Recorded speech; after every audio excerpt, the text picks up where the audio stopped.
Okay. Well, thank you guys for being here. This is going to be a tough night. The subject matter is actually one that I hate. I hate that we need to cover this subject. I hate that suicide has directly affected people that I love. And my heart aches to think that anybody in this class has been affected by suicide, either by the actions or considerations of others, or personal experience of having thoughts of ending your own life. So I want to start tonight with a disclaimer and say that if at any point during the class it just becomes too emotional or uncomfortable, you have my blessing to just excuse yourself quietly and we can talk about it later. So I don't want anybody to sit here and just feel so overwhelmed that, you know, they are pushed beyond a limit that's good, okay? The unfortunate statistics indicate that over 1 million people attempt suicide every year in the United States. And suicide is one of the top 10 causes of death in most age groups, as well as across nearly every ethnicity. Personally, I lived well into adulthood before coming face to face with the tragedy of suicide. I think all of you have heard of or remember Robert McKeon. He decided to end his own life several years after leaving our church and settling to pastor a church in North Carolina. But while Robert and Elizabeth lived here, we were in a small group with them. And we considered them really close friends. In fact, I would say Robert probably was one of the people who helped my husband's faith grow more than anybody.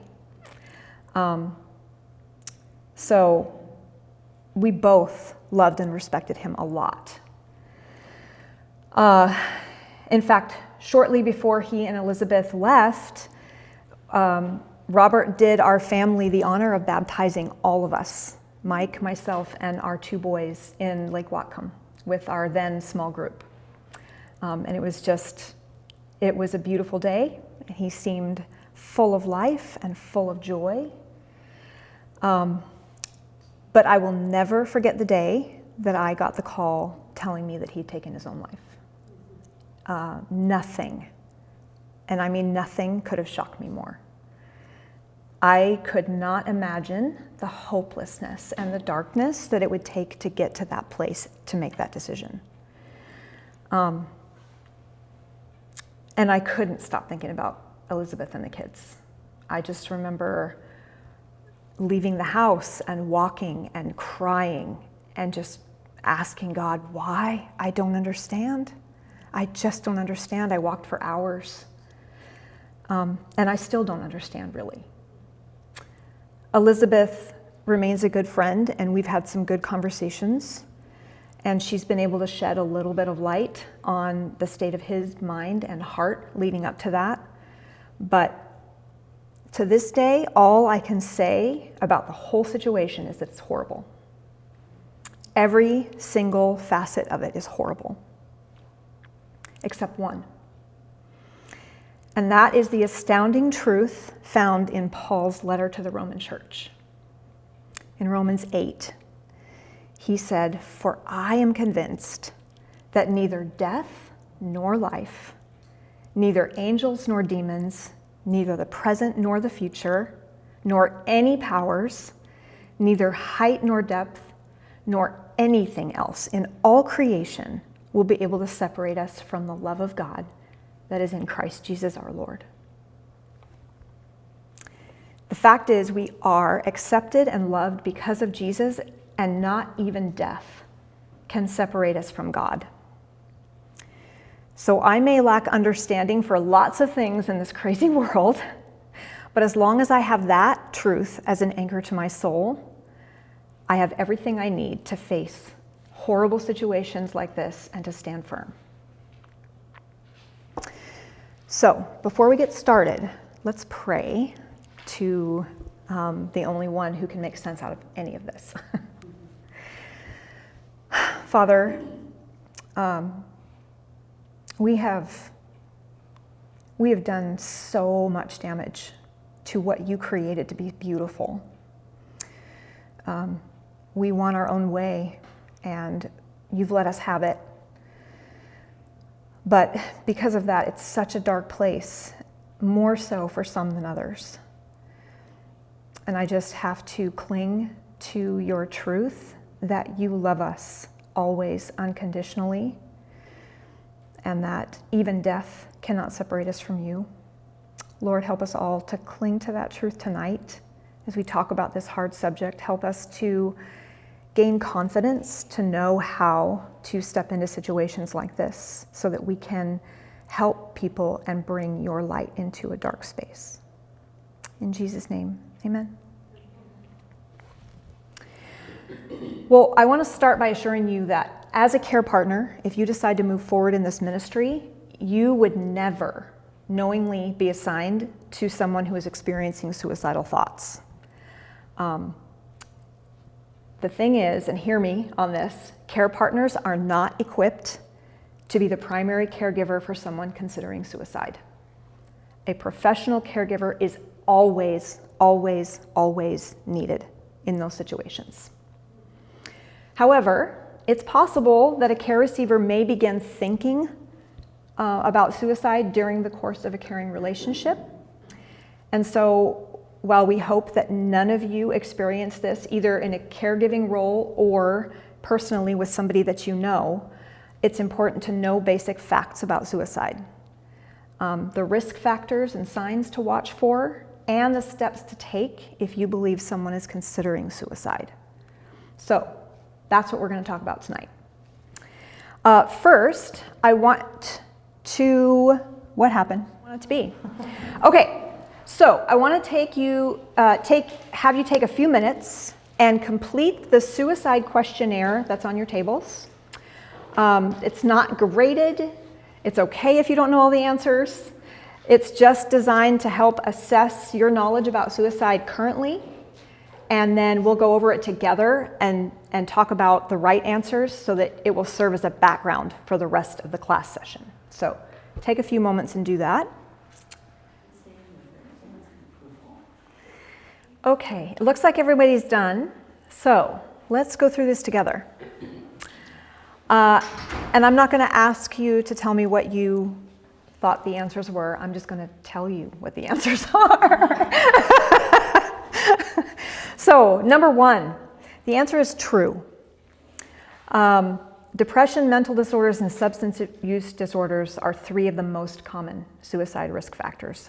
Although there are many possible risk factors for suicide, these three are among the most frequent. Number two, people may turn to suicide because it seems like the only way to stop intense physical pain. Also true. When people find the intensity of their physical pain intolerable and see no hope of it ending, they may turn to suicide as an option. Number three, sometimes people decide to die by suicide because they feel like a burden to others. Also true. Among the possible causes for suicidal impulses are feelings of worthlessness and being a burden. Number four, people may turn to suicide because it seems like the only way to stop unbearable emotional pain. True.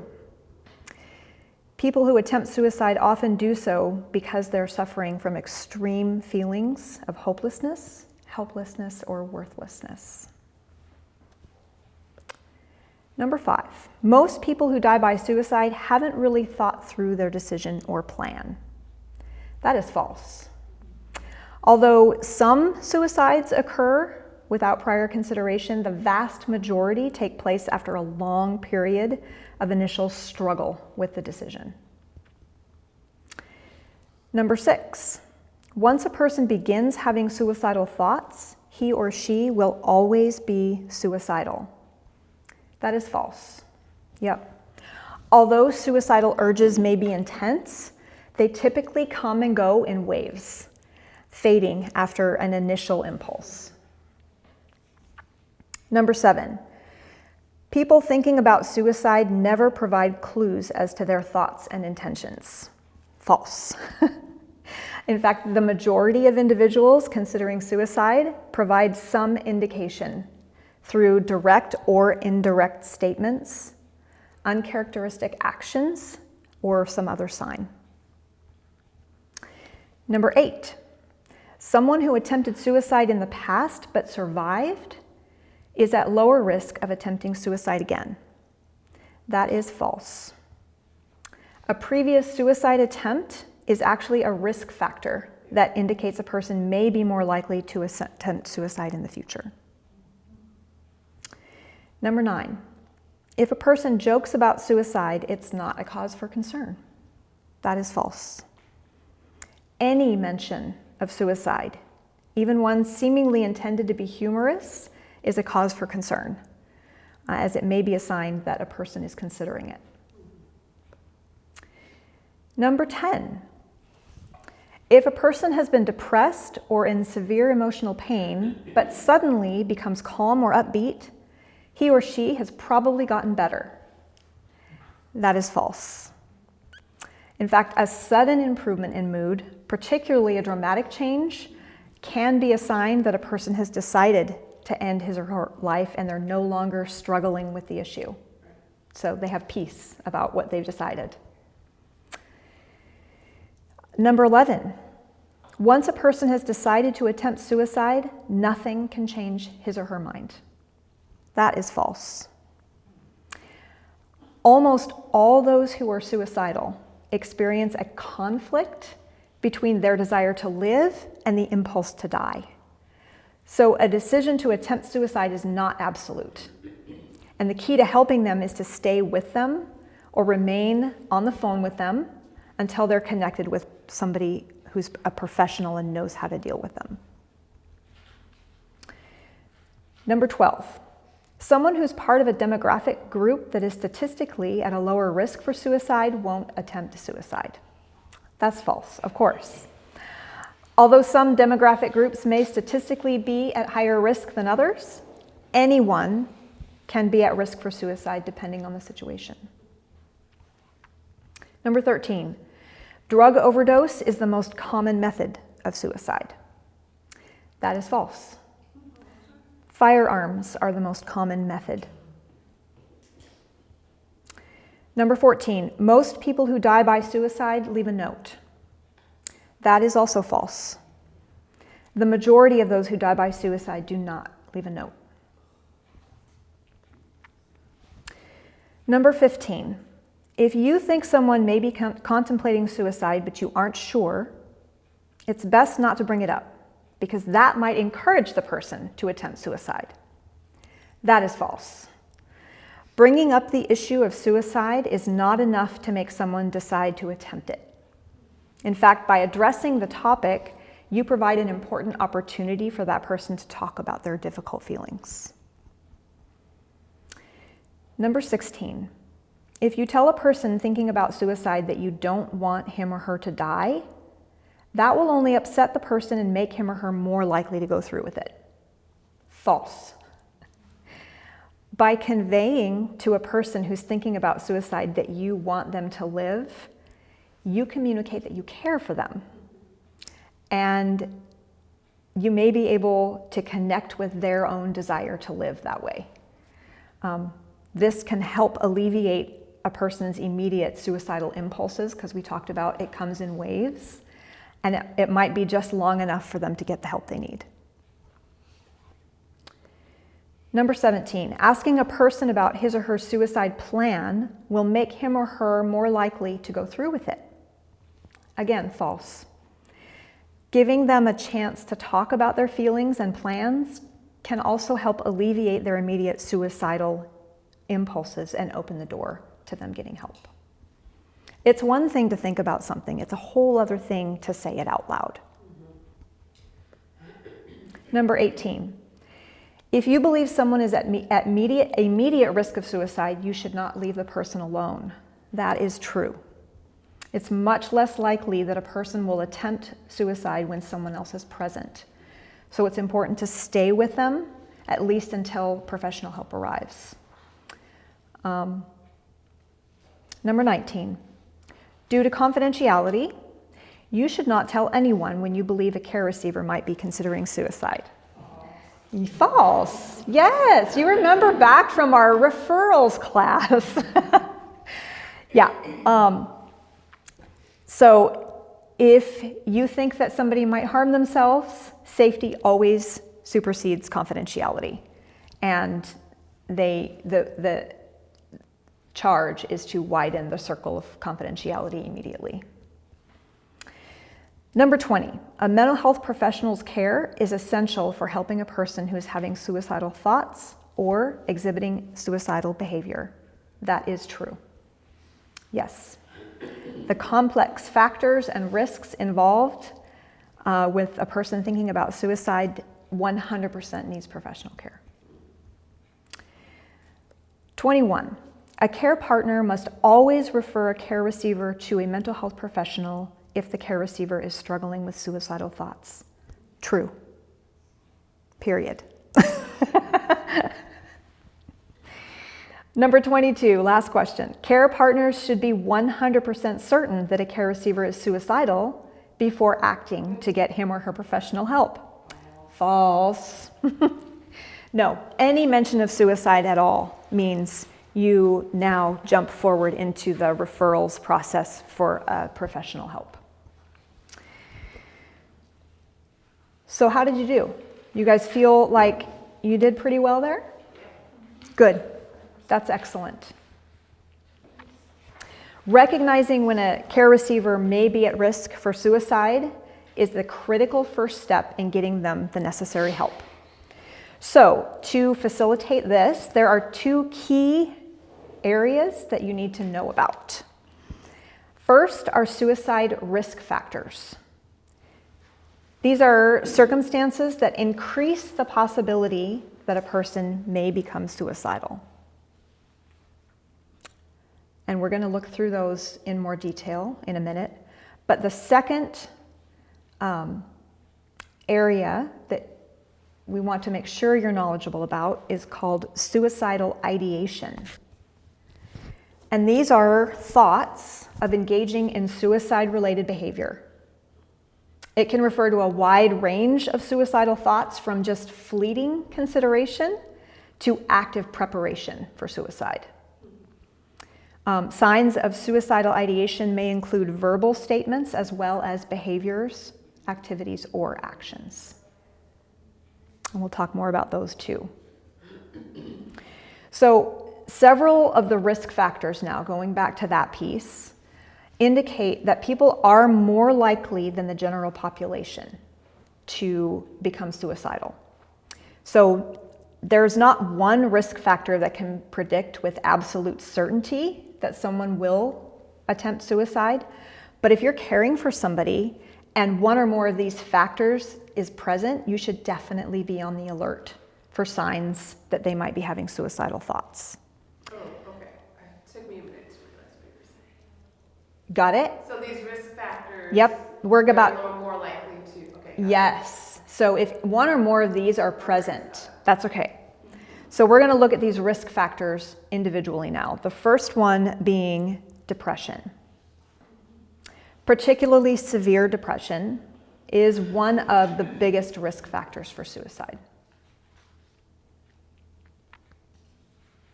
But as we talked about in the class where we were looking at referring people to mental health professionals,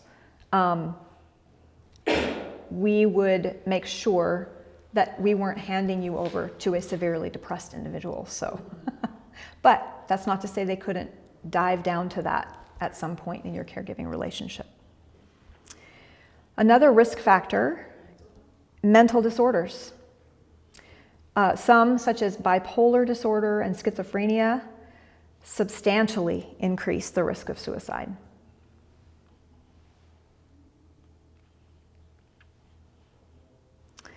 And a big one is substance use. People who use alcohol or other substances are at an increased risk for a number of reasons. We're going to go into those individual reasons too. First of all, those under the influence have lowered inhibitions, and they're more likely to attempt suicide if their senses are dull. Suicide is the leading cause of death for people who struggle with substance use disorders. And alcohol is present in 30 to 40% of attempts. Another note on substance abuse is that people often turn to substances like alcohol or drugs to avoid facing painful realities. They self-medicate. But if this defensive measure stops working, the additional stress and feelings such as helplessness and hopelessness can increase the risk of suicide. And another note about substance abuse is that substance use disorders can have a destructive impact on a person's relationships, obviously, their livelihood even, their self-esteem. So they may be at an increased risk of suicide if they believe that as a result of their substance use, they have nothing left to live for. It's a vicious, vicious cycle. So, the risk factor of substance abuse is huge. Another risk factor, if you are dealing with someone who has few or no significant relationships, you're dealing with someone who may have a higher risk to attempt suicide. The thing is, strong relationships serve as an emotional anchor for people, and they can give a hurting person a reason to stay alive. But when someone feels alone and doesn't have others to serve as an outlet for their painful feelings, they're less likely to cope effectively with emotional or physical pain. And lack of close relationships increases the risk that suicidal ideation will go unnoticed.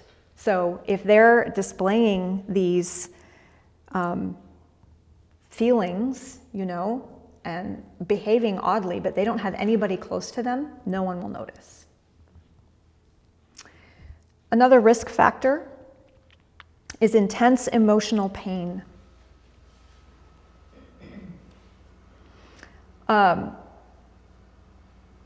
Dr. Edwin S. Schneidman, that's a name. He's a pioneer in the field of suicide prevention and the founder of the American Association of Suicidology, which I didn't even know existed. But he described the pain that drives people to suicide this way. He called it psych ache. It's the hurt, anguish, or ache that takes hold in the mind. The pain of excessively felt shame, guilt, fear, anxiety, loneliness, angst, dread of getting old or of dying badly. For those who have become suicidal, their emotional pain has become so intensely felt that it harms their mental state, leaving them unable to perceive any way out other than death.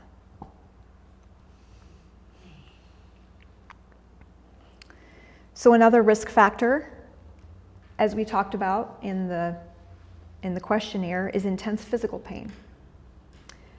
A person experiencing great physical pain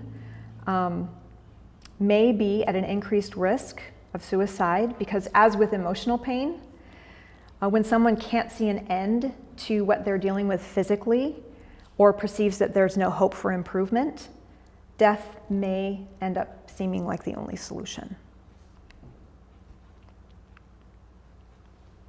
Another risk factor is previous suicide attempts. People who have previously attempted suicide are at a higher risk to try it again. And the more recent the attempt, and the larger the number of previous attempts, the greater the risk. So even if a person has attempted suicide many years ago, it's still a risk factor. Another one is a family history of suicide. People with a family member who have died by suicide are at a greater risk of dying by suicide themselves. So in combination with other risk factors, a loved one's suicide can open the door for other family members as a way of dealing with their pain.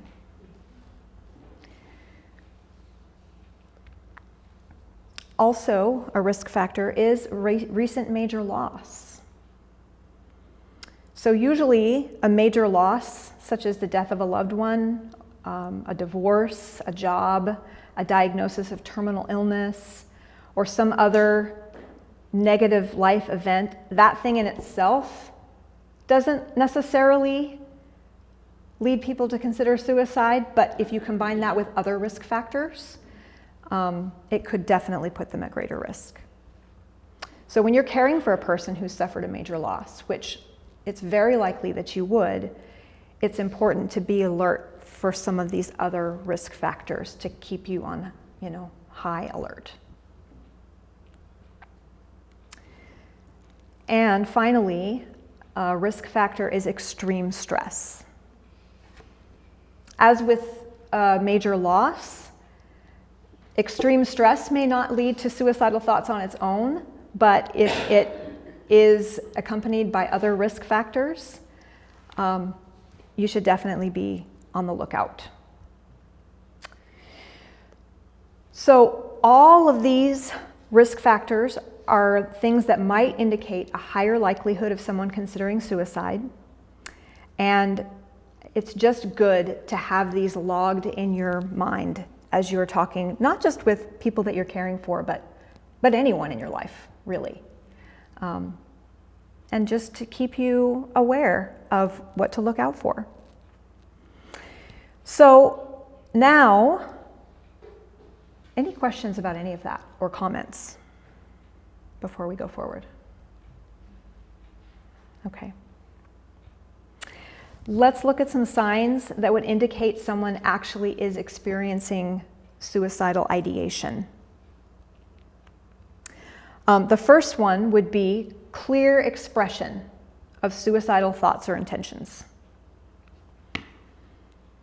So anyone who mentions the word suicide or talks about ending their own life, that is a clear expression of suicidal ideation. Even if they later downplay it or say that they were just kidding, those comments should be taken very seriously.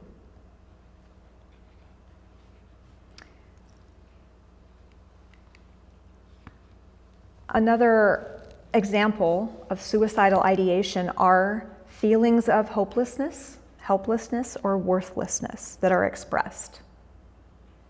So, despairing over personal circumstances to the point where they see no reason to live, expressing the idea of being a burden to others, or having very low self-esteem or self-hatred. Those kinds of expressions would be something to look out for. So think about things like if someone were to say, I'm just no good to anyone, or my family would be better off without me, or I just can't go on like this anymore.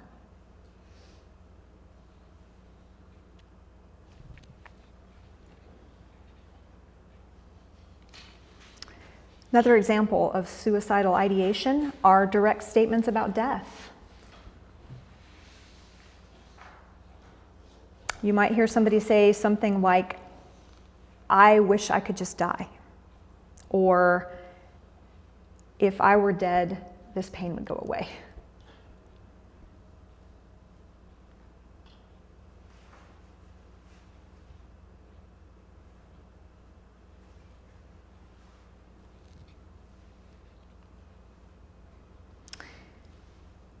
And as we looked at in the questionnaire, another kind of surprising example of suicidal ideation is a sudden improvement in mood.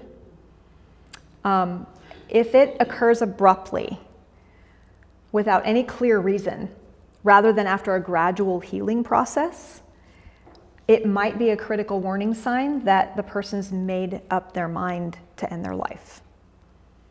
And having made the decision, their emotional struggles and internal conflict is gone because they've decided how they're going to end their pain.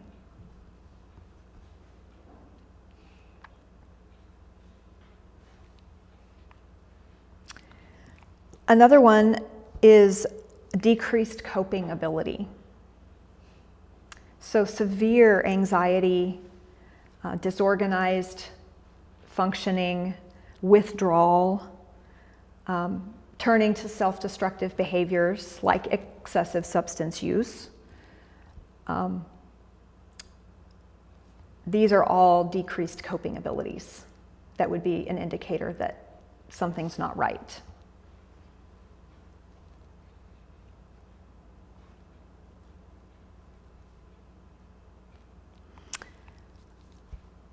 Another thing is if all of a sudden people start putting their affairs in order. They might decide that they just are, it is time right now to do a will. I've got to make sure it's done. I need to get it done as soon as possible. They're paying off all of their debts. They're informing others about location of important papers. They tell others what they want to have happen after they die. They may reach out to somebody that they haven't talked to in a million years and just give them that one last goodbye. Of course, there are good reasons to put your affairs in order, but in combination with other signs and risk factors, it would be a little red flag for sure. Another one is giving away prized possessions. And this sign is especially serious when coupled with statements that imply they don't need them anymore or they're not going to be around to appreciate them.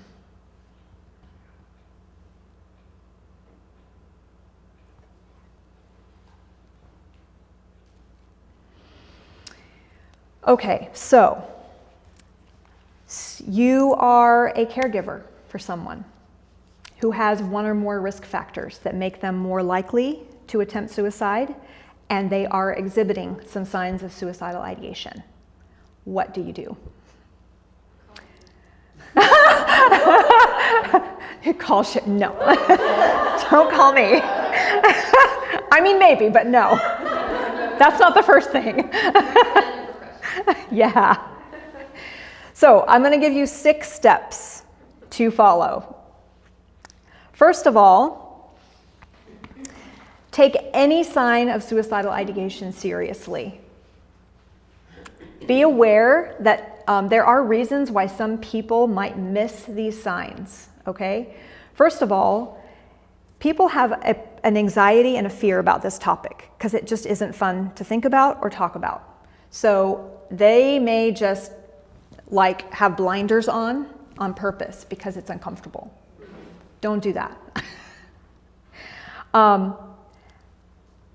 Some people are in denial that the person that they're dealing with could actually be thinking about this seriously. But if they're serious enough to say the words or do those actions, don't be in denial. Anybody is susceptible to this. The other thing would be fear of offending that person by asking about such a sensitive topic. Don't ever be afraid. Like we've talked about, I mean, entering into that with somebody could be the thing that changes their mind about it and saves their life.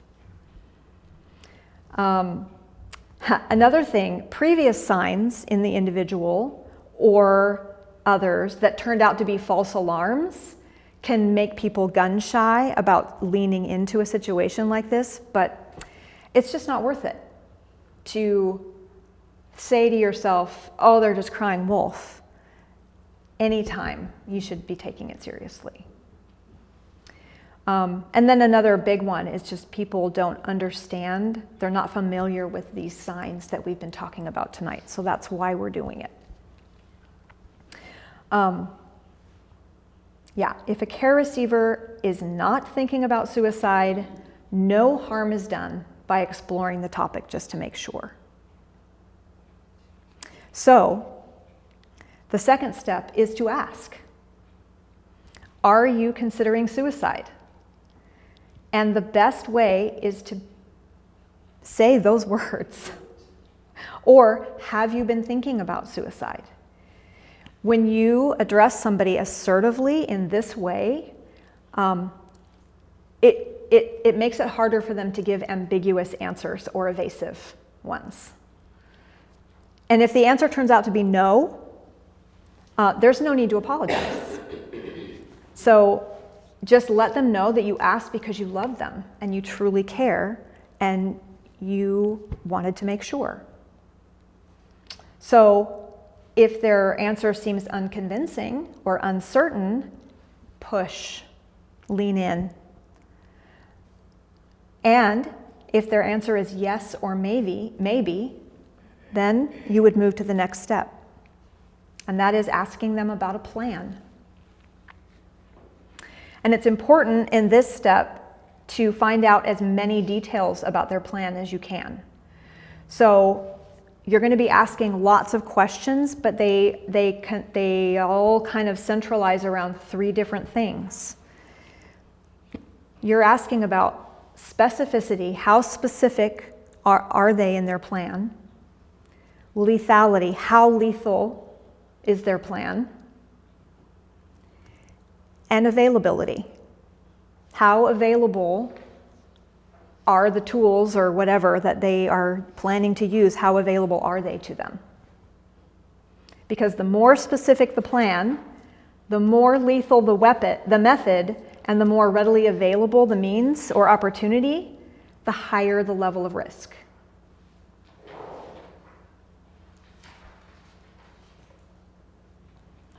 So, as you're asking about the plan, find out first if they have one. Ask some questions like, how have you been thinking you would end your life? I mean, that seems like such an intrusive and specific question, but it's an important one. Because if they answer with a concrete plan, they're at high risk.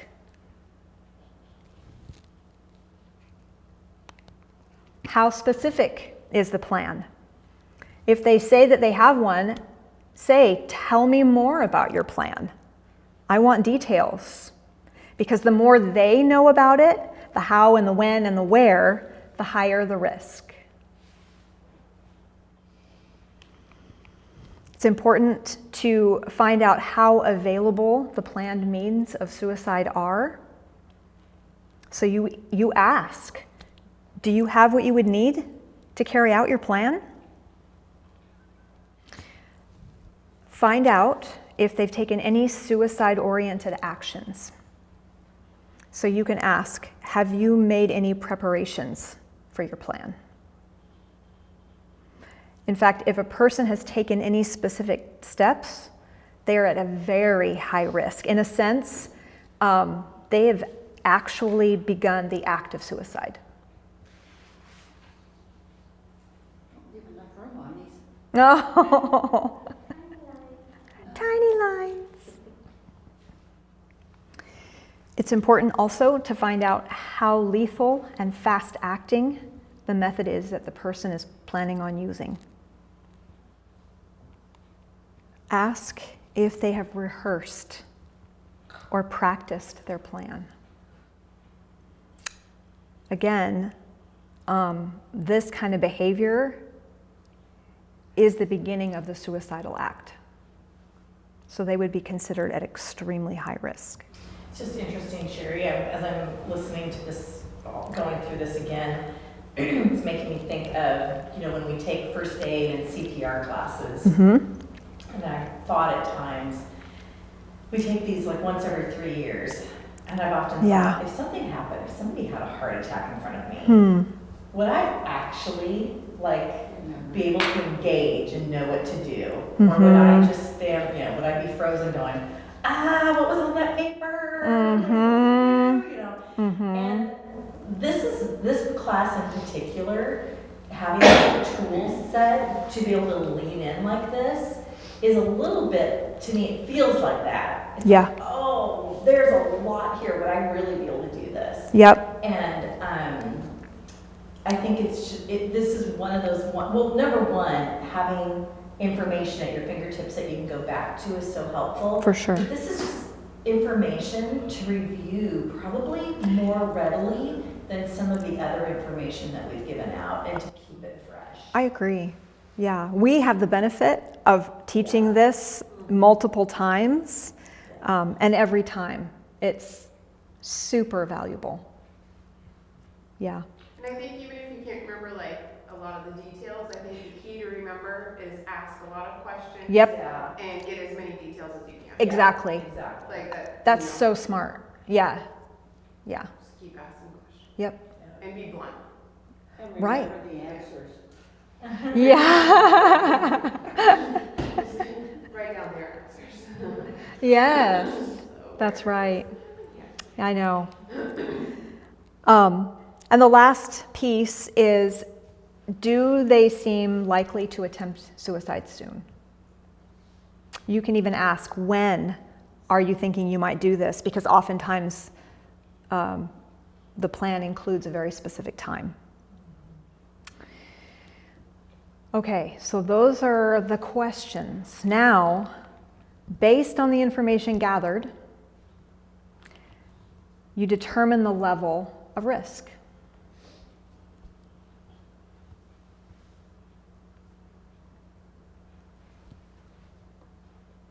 And I mean, I'm sure the scale is wide, but we've just narrowed it down to 3 areas. The first is low risk. The person has had some thoughts about suicide, but doesn't appear to have a concrete plan or any intention to attempt suicide. That person would be considered at low risk. Still needing a referral to mental health professionals, but it's a lower risk situation. Moderate risk, the person is actively considering suicide and has an idea about how he or she might make a suicide attempt, but they don't have the means to carry out the plan, and they don't have any intention to do it in the immediate future. That would be considered moderate. And then high risk. This person has a specific and potentially lethal plan, has the means to do it readily at hand, and seems likely to act on that plan soon.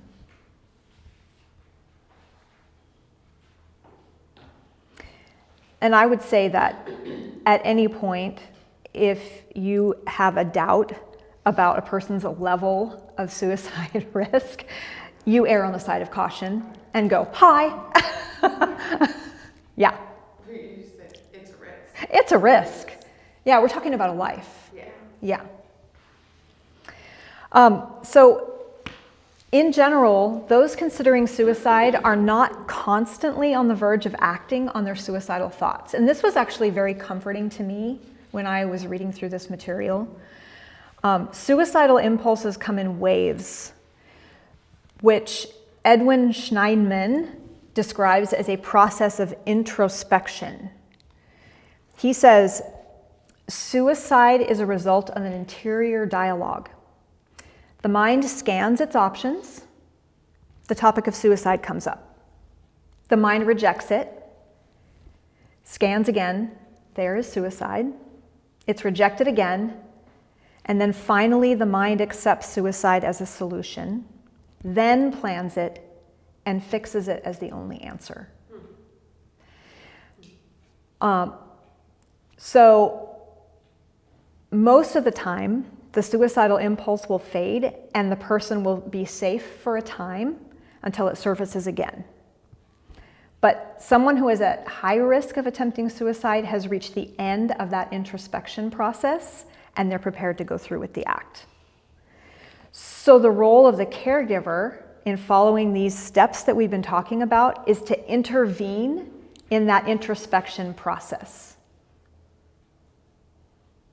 to recognize the signs and to connect the person with professional help before they can get to the end of that introspection process where they've decided this is it.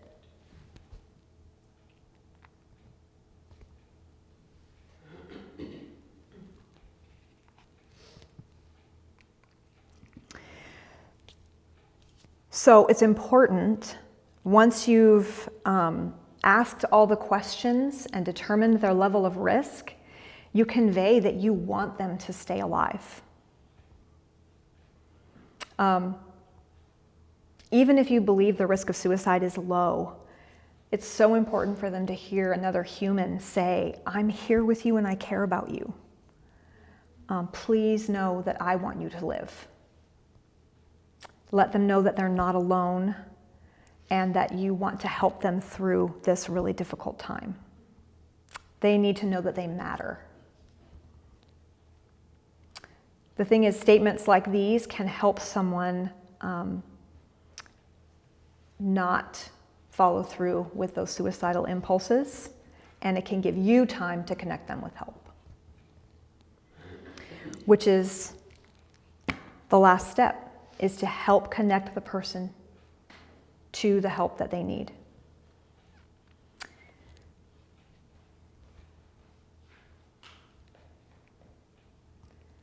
So that's going to look different depending on the level of risk that you're dealing with.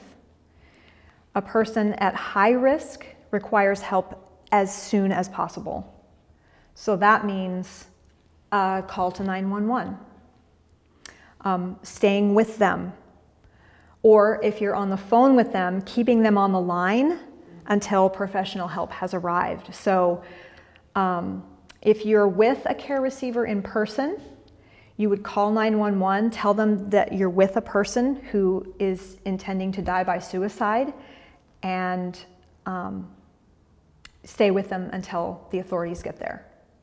If you're talking on the phone with them, you would keep them on the line and have someone else call emergency services to go wherever they are. Even if you need to find a neighbor or a coworker or somebody, it doesn't matter at that point. Confidentiality is out the window. We're going to get the help they need to this person.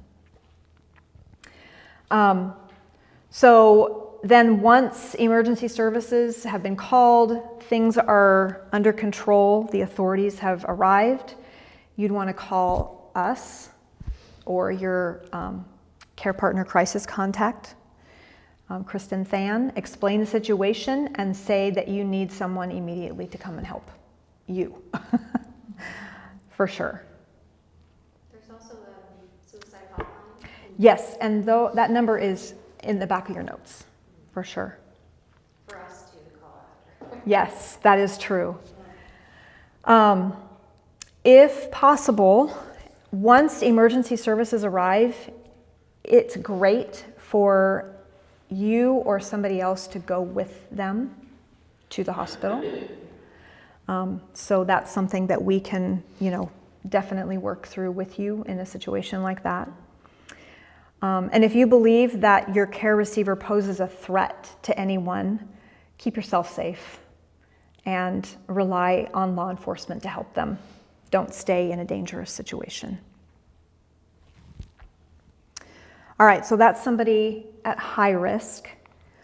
When a person is at moderate risk, that need for care is serious, but somewhat less urgent. It's just most important to refer them to a mental health professional as soon as possible. So at that point, you would have a conversation with them and talk about what we talked about. Was it during the referral class about saying, I am going to refer you to a mental health professional. Would you like to call them or would you like me to? There's not an option, in other words, in this instance. And if you were to need Peggy or my help, they have signed a waiver saying that they know that that's an eventuality under this ministry, so we would happily step in and help them get the care that they need. And then it would be important to check back with them later that day or the next day and continue checking in until they begin receiving that professional care.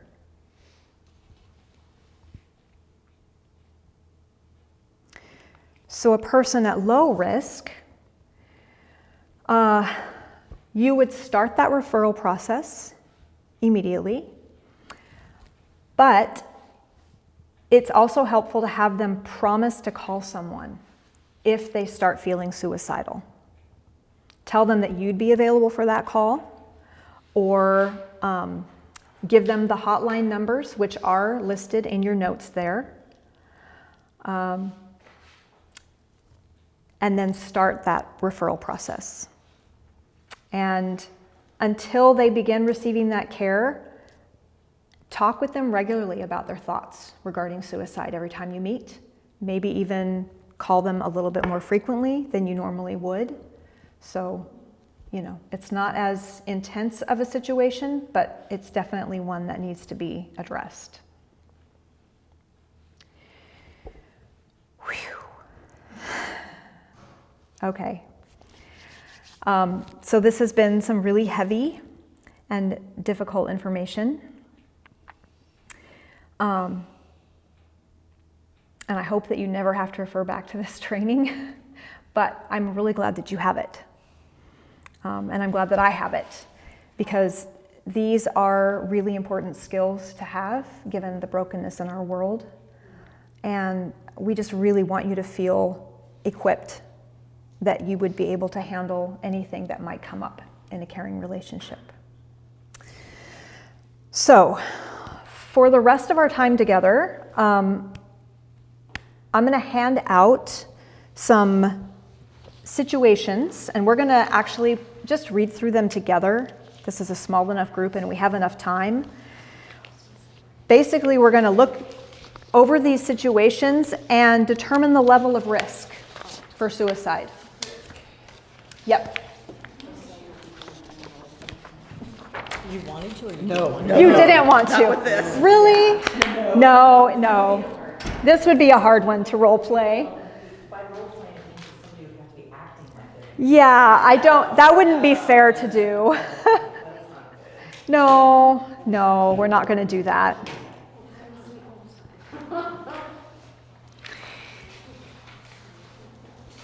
Okay, so I'll just go ahead and read through these, and you can read along with me, and then we can talk about the questions at the bottom of each page. So we'll start with practice situation number 1. For the last 3 months, you've been caring for Ms. A 35-year-old woman who has been divorced for about 2 years. At your most recent visit, she shared that she's been feeling very alone lately. She has some close friends she talks with, but they haven't been able to spend much time with her in the past few months. Ms. A suffers from a chronic spinal condition that interferes with her movement and causes her severe physical pain. Because of this condition, she's in frequent contact with her physician, with whom she has a good relationship. One day, Ms. A calls you on the phone and tells you that she's considering suicide. She confides that after her husband left her, she had made a suicide attempt. Ms. A now says she's planning to cut her wrists and has a knife beside her. She has written a suicide note. So, question. What factors, if any, point to a lower suicide risk? Yeah. That she's calling someone? She is calling And she does someone. have close relationships. She does have close relationships. And she has had frequent contact with her physician. She has had frequent contact with her physician. Excellent. But she has all that stuff right there, that's a high risk. Yeah, so let's talk about that. What factors point to a higher risk of suicide? Got the knife right there and the plan. Plan and the meetings. Yep, And a previous attempt. and a previous attempt. That's right. Is the plan a lethal one? Yes. Yep. I would like to know what she had tried before. Mm. Seriously, because that's, the reason I'm saying that is Yeah. we had it happen in an office that my friend and I worked at. We were the nurses in the office. Yeah. And the boss, the first time, she was very depressed because the guy she was going with dumped her. And, that happens to people, you don't think of suicide. Right. And the first time she tried it, she has a 5-year-old girl in the house. She goes out to the garage and lays on the ground and starts a car and Uh-huh. but they found her in time. Hmm. Okay, I didn't have this training before. Right. To Vivian, and we didn't understand, that. So you didn't do anything, you didn't. Mm. The second time she tried pills, Mm. and that was a shock, because she was in a coma by the time they found her. Mm. And when she came awake, she still had the child, which surprised me, and still had the business. But the third time was final. She closed the garage doors, did everything. The child was in the house by herself. But we didn't pick up on this. I mean, you don't rush into something that you haven't been asked to, but we saw it. And that's, she was gone. Mm. That's really hard. Yeah. It was not a fun thing. No. Even with that young child, even with that young child, I can't hear you. even with the young child. Yes. Wow. The child was there. And, Yep. she had to go back to the father. Mm. And that was what a horrible thing. Horrible. Yeah. I mean, it just happened. Yeah. The other one on there, she's written a suicide note. That is correct. That's a step toward suicide when you are, writing it down and putting it out there, for sure. Yeah, I think that's our natural inclination, is to not lean in. And that's why this training is so important. Yep. Because it gives us permission To jump. to jump. Yeah. Yes. To see these things and go, it Re- doesn't feel natural, but Mm. this is the right thing to do. We're going to lean in and Yep. talk about it. That's right. So I think what you did, or what happened at that time, was what a lot of people would have done. Right. Without the training. Yeah. Mm. A lot of things happen. Yeah, so in this particular instance, I'm guessing everyone would rate this at a high risk. Thank you. That is the right answer. Okay, practice situation number 2. Ms. B is 32 years old and sounds very tired and hopeless today. Born and raised in another country, she moved here with her spouse 6 years ago and has been adjusting ever since. She says that her spouse recently started a new job and has had very little time to spend with her. She feels worthless and abandoned, but has been able to talk with her spouse about the problems. She's been able to open up to a few close friends about her struggles. During this caring visit, Ms. B confides in you that about 3 weeks ago she took an overdose of tranquilizers, but the dose was not lethal. Her spouse discovered the empty bottle and has since removed every pill from the house. When you ask Ms. B whether she has plans for another attempt, she says she doesn't know how she would do it. So what factors can you see that point to a lower suicide risk in this case? No plans. She's trying to reach out Yeah, to her spouse and her husband, or her spouse and her friends. yeah,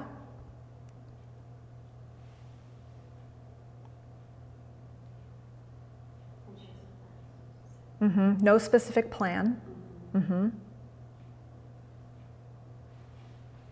It says the dose wasn't lethal, but was that just ignorance or on purpose? Right. Yeah, that's a good question. Was there a reason, like, did she just really need to sleep? Yeah, I mean, I think it would be good in that instance to lean in with more questions. Like, Did was there a you, reason why you took the extra? right, did you know, or did you intend for it to kill Right. you? Right. Or, yeah, yeah, It makes this a little difficult. right. The fact that she has someone close to her in a husband who is showing his care too by, taking measures and removing potential means from her is another thing that lowers her risk a little bit, maybe. So what factors point to a higher risk in this case? She's attempted it before. Yep. Well, maybe, right?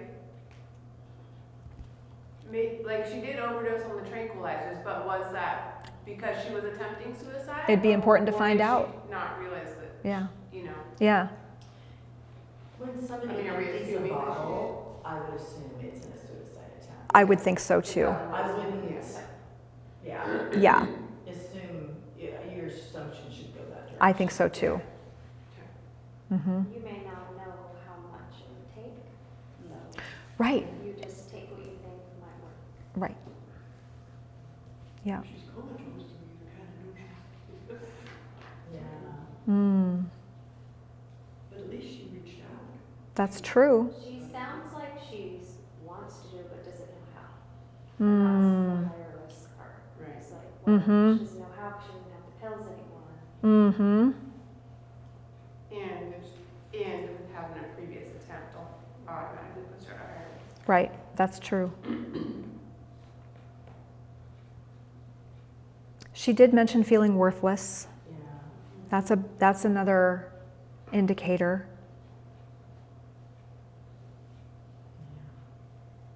And she is in a whole different country. Yeah. The cultural thing is potentially a real hard thing to deal with.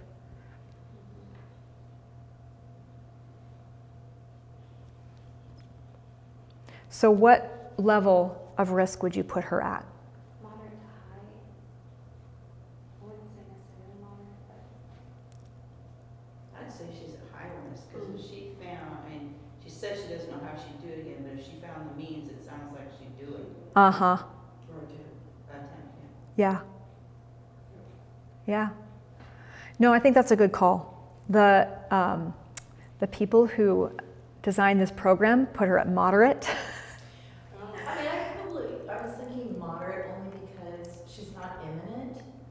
Yeah, It's not like right now. Yeah, it's not like at that moment in time. I mean, she's had Like, all you of her could means probably taken leave her. away, and she's reached out. yep, So calling 911 and having to rush into the house to stop her from killing herself at this point. at this moment in time probably isn't necessary. Right. And yet, even at moderate, I would take it super serious. and be like, Absolutely. You have to get her help immediately. As soon as you possibly can. Yep, I agree. If it was a sign of asking for help or Uh-huh. something to do, surely she would have had to have her stomach pumped. And that would be a big, wow, I didn't know they did that. Yeah, Yeah, right. She would probably try something. probably. Yeah. All right, good job, you guys. All right, situation number 3. Mr. C is 66 years old and suffers from heart disease. He's lived alone since his wife took her own life about a year and a half ago. Thanks to the comfort and support of his family and friends, Mr. C was able to cope in the months after her funeral. But as time went on, and as family and friends seemed to be going on with their normal lives, Mr. C began to feel depressed. In the last 6 months, he has only had occasional contact with any of them. He says that he's feeling increasingly isolated and growing more and more depressed. During your caring visit last week, Mr. C shared that he thinks often of the release of death. He believes his life is absolutely hopeless. He expects to be dead soon anyway with his heart condition, and he's convinced that continuing to live will only prolong the agony. At the time, you strongly encouraged him to meet with a mental health professional, and he agreed to do that. You then called him the next day to provide a few contacts, which he thanked you for. During your visit this week, Mr. C shares that he's been stockpiling painkillers and is sure that he has a lethal dose available in his medicine cabinet. Every other time you visited him, he's seemed sad and dejected, but at this visit, he seems calm and even hopeful, even though he hasn't met with the mental health professional yet. Any factors pointing to a lower suicide risk? he's staying in contact with you. Yes. That's like it. Tell you his plan. Yeah? Why would he share that he's already found the lethal dose? I think that's very strange if he's actually going to do it. Why would you share that with somebody? Does he want help? Well, that's a very good question. And I think if you look back at some of the things that the professional had to say, yeah, taking our own lives is not a natural thought. That's not something that our minds just automatically go to. You fight for your life. So the fact that he would mention that isn't that big of a surprise. Because even once the decision's made, Yep, there's still an inner struggle of course. that can happen. Yeah, yeah. Okay, so I think we all agree this is a high-risk situation, but let's list some of the indicators of that. What are they? He becomes more and more depressed. Yep. It's absolutely hopeless. Yep. Isolated. Mm-hmm. Starts stockpiling painkillers. Yep. It's his lethal weapon. That's right. So Already he's has- in a plan. Has heart disease. Yeah, chronic, debilitating. Yep. He has a history, well, a family member who's Yep. Exactly. Yep. What about his behavior that day? Oh, he was Yeah. calm. Yep.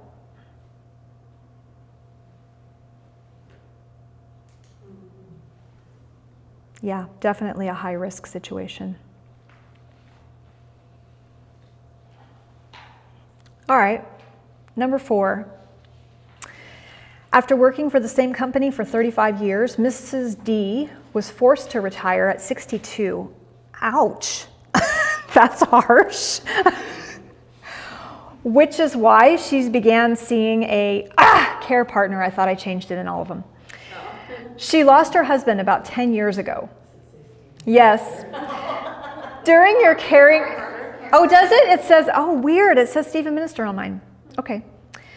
During your caring visits, she's talked about feeling like she's no longer needed. The circumstances and inactivity of her retirement have really bothered her. She's uncertain with what to do with her life. During today's visit, Mrs. D mentions that the idea of suicide has briefly crossed her mind once or twice in the past week. When you ask more about it, she says she has no plans and has never seriously considered suicide.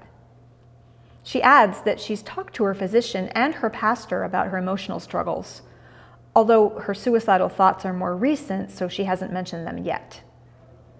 Both her physician and pastor have made helpful suggestions and comments, but she just can't seem to act on their ideas. Her children want to help too, but they have no idea how because they've never seen their mother struggle like this before. Okay, so tell me some factors that point to low risk. She's talking with her pastor, her doctor, and her family members to get help. Yep, And it's crossed her mind, but she's never like taken it, she's never seriously plan. thought about it. Yeah. There's no, you know. yeah, yep. no plan, no plans. Yeah. Mm-hmm, Yeah. Children are right. involved. Yeah. Yeah, I mean, if ever there was a situation where, you know, there was some hope, this would be. I've got to control that urge to be funny. Oh. So, are there any factors that might point to a higher risk? Well, she said the word suicide. Absolutely. Yeah. Yep. She lost her job. Yep. And Yep. her husband is not there. Mm-hmm. And she says she's feeling like she's no longer needed. Yeah. Feeling worthless. It's a tough place to be. Kind of sounds like that might be because it sounds like though that's internal. I mean, obviously it's internal, but her kids are there Yeah. still, and her kids are wanting to help. And Right. So, like, you know, hopefully that was the past. Yeah. So, but given all that we know, what level of risk would you say? Low. Low. But she's got the care partner, and even though the kids have no idea what to do about helping her, that care partner needs to step in and say, okay, well, you've been given some certain avenues to go down, you know, Yep. people to see and this and that. Yep. And that's where the care partner really needs to come alongside and just walk with her through it. Yeah. Yeah. Help her find a mental health professional that she can start seeing. Yeah, no, I agree. It's a low risk situation, for sure. And one thing I would say too, is that she's seen a pastor and a doctor, Yeah. but She hasn't told them, neither one has any training in this field. yeah. Mm, And I think that's important because sometimes we think that pastors have mental health training, Mhm. and they don't. So even in this situation, encouraging someone like this to talk to your pastor about it would not be helpful. You would still want to get Yep. them with a mental health professional. Yeah. Don't you think all pastors need this class? We've had most of our pastors. most of our pastors have, actually.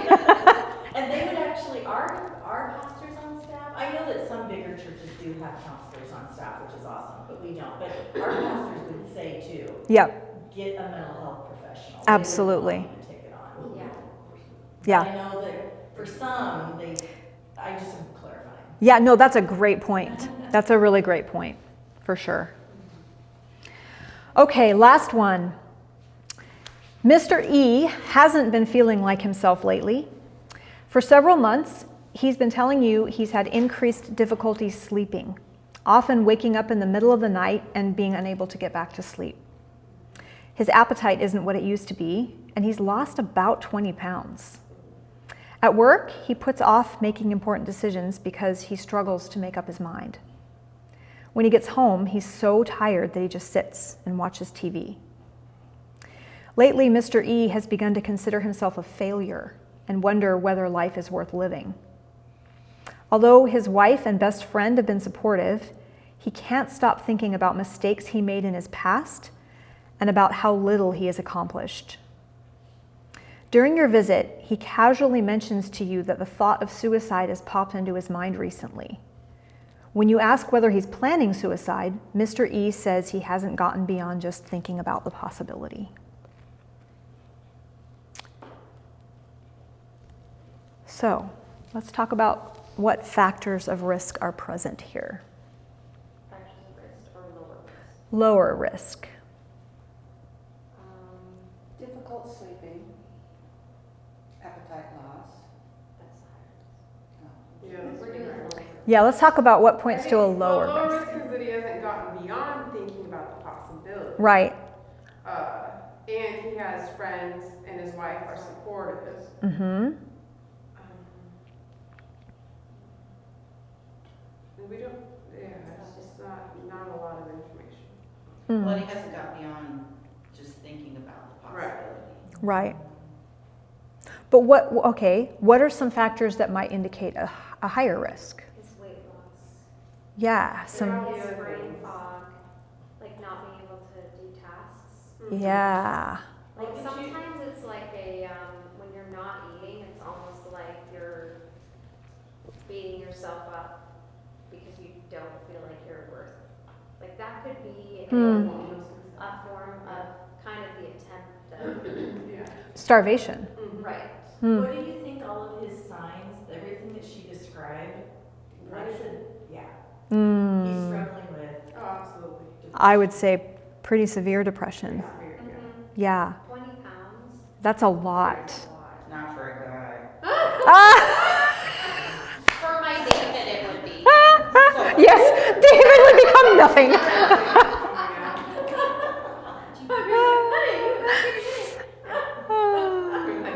Guess we're shopping in the toy section again. Oh, Combine your 28. I mean, and you have to see the doctor, it could be something going on. This is It could be, but along with the feelings of worthlessness and revisiting his past and not feeling like he's ever accomplished anything. He's really dwelling on the negative. yeah, he really is dwelling on the negative, big time. It could be a combination of both. And so, Yeah, I think Chick is just saying, as a care partner, it may not just be mental health, but also maybe going to a doctor. to Oh. Make sure that there's not a physical. I think that would be really smart. Yeah, because that, yeah, Because, yeah, it Yeah. almost like, oh, I mean, maybe it's a thyroid thing that's also going on. It and could making you be. feel super fatigued and tired, and then if that Yep. all plays on your, you know, That's a downer. yeah. You know, your Yes. Everything feels bad and you can't get out of it. Right. Absolutely. Yeah. I don't feel like this is a low risk No, I think because it's not. it's affecting every single area of his life and his Yeah. health, and I think that he needs help right away. Yeah. I would agree. And they deemed this one a moderate risk. Yeah. Yeah. The fact that he doesn't have means available Yeah. means calling 911 isn't necessary, but this is one where, as a care partner, I'd be getting on it right now. Spiraling. He's spiraling. Yeah. Wow. Okay. Whew, that was good hard work, you guys. Okay. 2 things before we end tonight. First thing, we do need a confirmation from all of you about whether or not you're going to be available for the last class, which is November 9th. No, I'm saying we're looking forward to the end of this, so November 9th. There are 3 classes left, but we just need to make sure he's going to be here for the last one. Yes, we have a lot of prep to do for that class. And so if there's a chance that you're not going to be here, it'd be great to know that now. So Are we walking into like a scenario where it's just we are walking into something quite fun. Yes, yeah, I have no plan for that. 9th. Well, we'll be there. You're there. Perfect. I think I have it already written on my calendar. Perfect. Okay, that would be great. Just let us know if something comes up as soon as you're aware of it. Let us know because it will impact our planning. That's not funny either. Does that nut fall for me?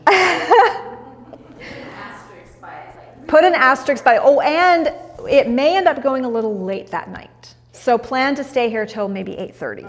We won't go past 8. No, it won't go past 8:30, but chances are we won't be done right at 8. You have to put me to bed. I'll come and tuck you in. That would be so fun. Sleep over at Chicky's house. Let's do it.